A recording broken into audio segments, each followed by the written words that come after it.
Hello everybody, Cooper here and welcome back to the Mosswood Academy here on Cricket Captain 2023. I've skipped forward a little bit longer than I probably would have normally. I did say I was going to, at the end of the last episode, go from the start of the season to the end of the provincial T20 competition. But I've done a quick change of plans. I've done that, plus the first two first class matches of the season. So in the first class stuff, we've won our first two matches. We're actually sitting in third place with a game in hand, which is great. We've batted and bowled really well. I've been very happy with our output. We're actually not far out of second place, even though we are, as I said, have a game in hand.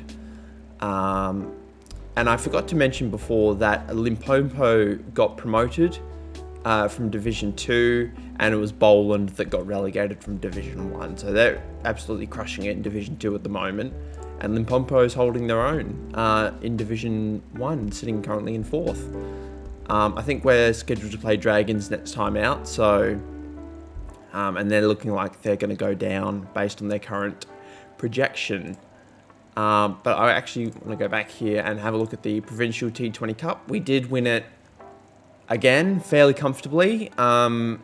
As I said, these are mainly Division 2 teams that we play against. Obviously, Limpopo are in Division 1 this season, but the other two teams are in Division 2. So we did absolutely crush this this competition. Let's have a quick squiz at the team statistics. We did have the 5 games. We won all of them, as mentioned. The semi-final was really the only close game that we had, but we started out by playing Southwest Districts, and we put up 292 on them with a few players on debut, a few new faces. Redwood, who is one of our overseas players, he was playing in place of Paul Sterling because he was away with Ireland, so he couldn't play. Williams was also on debut. I've now realised that we have 2 players with the surname Williams. I've decided that they are related. I don't know how, but they are related. And then Dante Daniels also on debut with Joe Christie making his debut for the Mosswood Academy. He has been playing for Middlesex in the county championship. But I didn't play Haynes. Haynes I did take out of the squad as he's basically played every game for us, but this was the first game that he had missed. Just because I think he was in zero star form from the back half of last season. So I sent him to the second 11 just to get a few reps in. But he does come back for the county stuff, I believe. I don't think he played any 2020 games. But as I said, we got 292, fairly comfortably, I should say. De Villiers opened up 64 of 21. Christie hit a 6, then got out, bowled. Everyone else sort of chipped in with 30 odd, and it was really only Williams that was the only other, I suppose, failure with the bat. But he does come good in some facets later down the line. And then we bowled them out we didn't actually bowl them out. I thought we bowled them out, but we only took the 9 wickets. But we kept them to 152. Redwood getting 1 for 28 on debut. And everyone else sort of did their job, played their role fairly comfortably. Jones and Flair opened up the bowling. Fairly comfortable victory, this one. Then we played Limpopo in this fixture. Williams, unfortunate to not get his 100. Daniels struggled in this match, as did Kurtzen. Cyrus Williams ended up finishing with another not out. He finished not out in 3 of his 4 innings. Hit a 6 off the final ball of the innings to get us up to 271. And then this time we did bowl them all out. 126, Redwood picked up 5 in only his second game for us, and everyone else sort of chipped in with a few wickets here and there. So really happy with this performance, playing the 3 spinners plus Flair and Jones. For this competition, I did play a spinning pitch, and I think now that we've gone back in the first class stuff, we've brought Haynes back in, we're back to our usual seaming pitch that we have. And then we had our final group stage match up against Border. Batted first once again, got 228 for 5. Cilliers ended up getting 3, which was a little bit unfortunate. Williams did well with 23 off 9. And then Neil Williams got 45 off 22.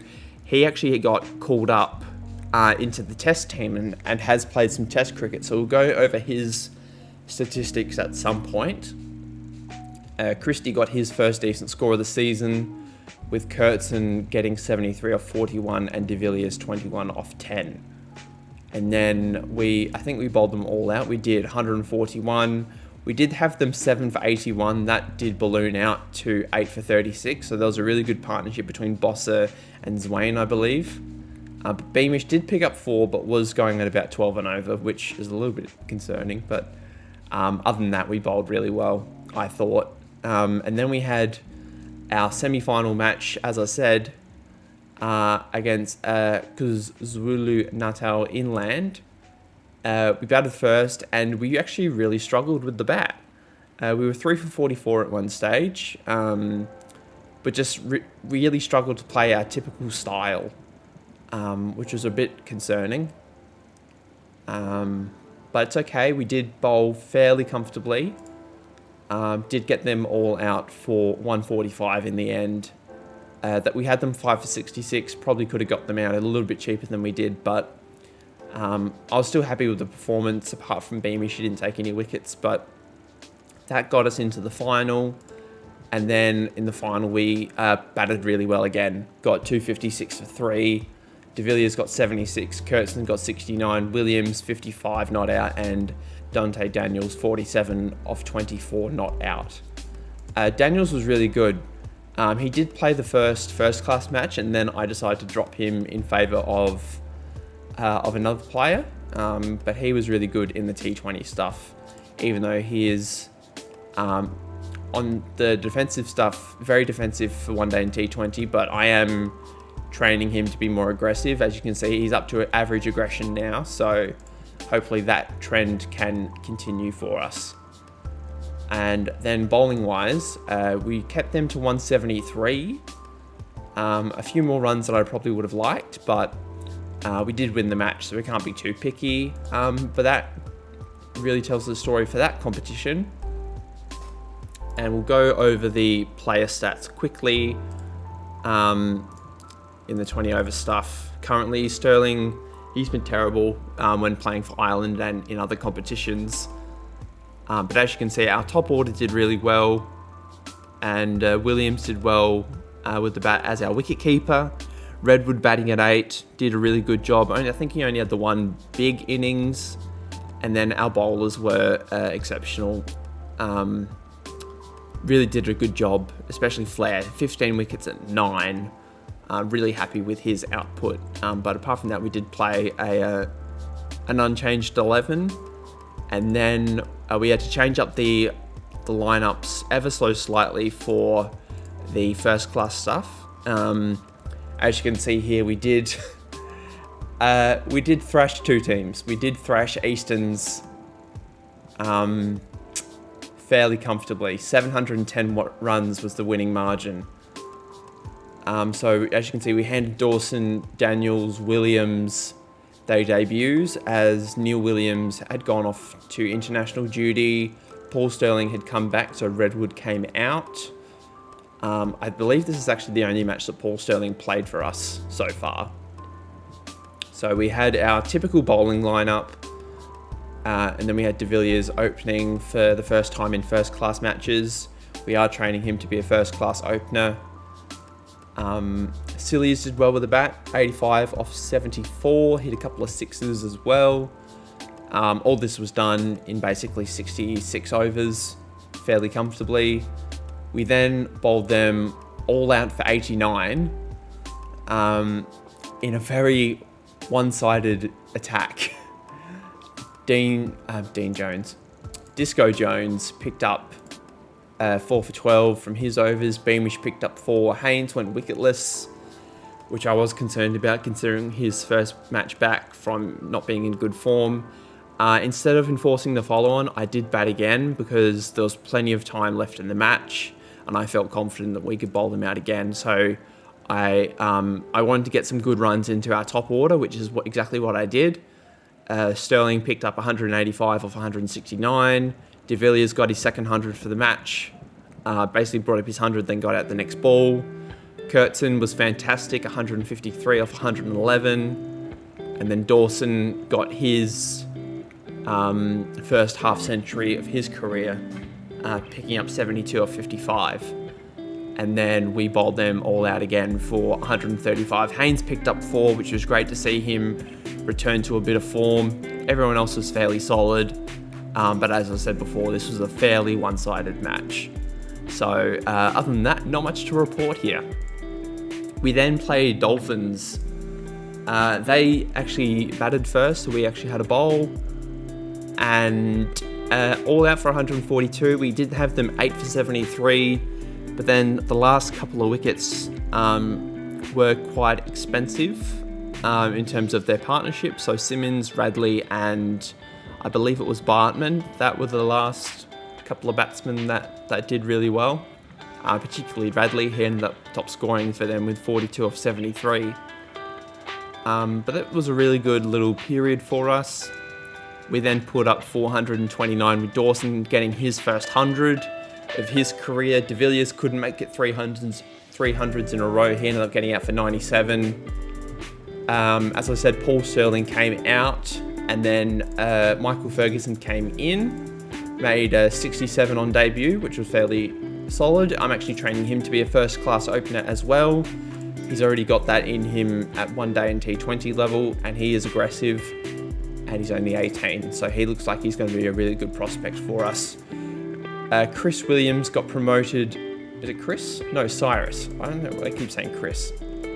He got promoted to number 5 as opposed to number 7. So he got 73. Cilliers only got the 9. Redwood on debut only got the 6. And then the bowlers did okay.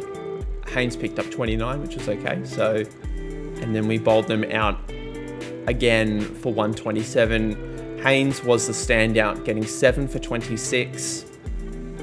He was amazing, kept the runs down, did a really good job.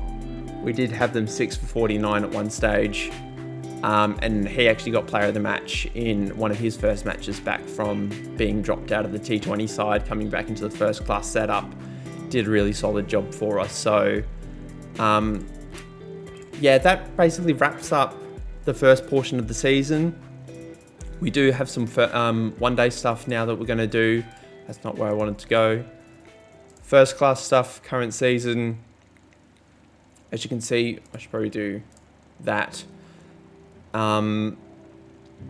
We did make a few odd changes here and there. You know, just players going away and coming back and etc. Our bowling lineup was fantastic, with only Beamish averaging over 10 with the ball, which was incredible. Redwood was okay. He only bowled the 6 overs and only got the 6 runs with the bat. But he, if we're going off his 2020 stuff, he's going to be a good prospect for us, at least for this season. I don't know what his long-term plans are. Williams was good with the bat as our wicketkeeper.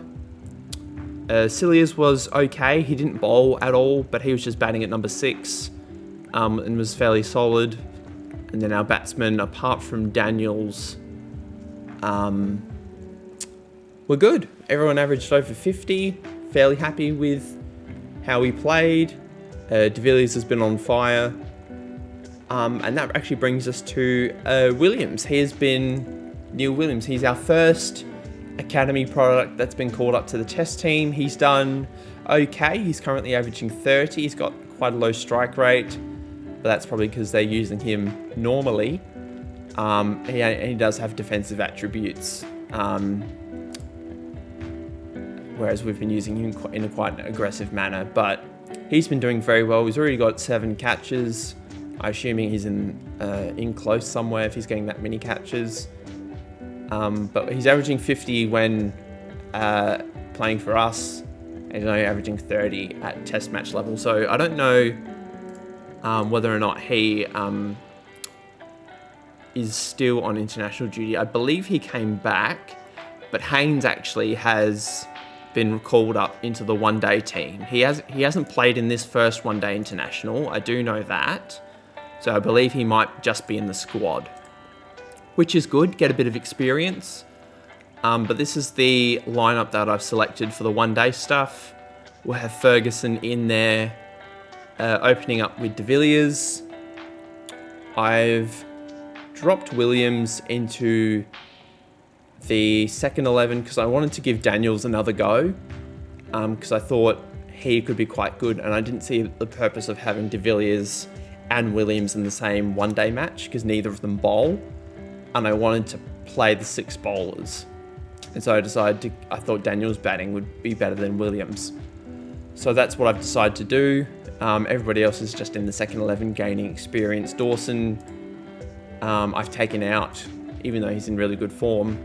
I brought Williams back in. I think Williams is the more deserving player.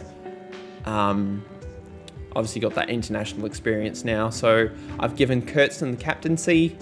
So normally that would be Sterling who would have the captaincy. But since he's away, I've given it to Kurtzton. So this will do it for the one-day stuff going forward. I'm also giving Bradfield his debut. He's one of our academy products that we picked up towards the end of last season. He's coming in place of Haynes, who's away on international duty. So that's the plan going forward for the one-day stuff, and then we'll come back once that tournament is over. But apart from that, guys, I don't really have much to report. I hope you're all having a lovely day and have enjoyed watching the video, and I'll catch up with you next time for some more Cricket Captain action. See you guys then.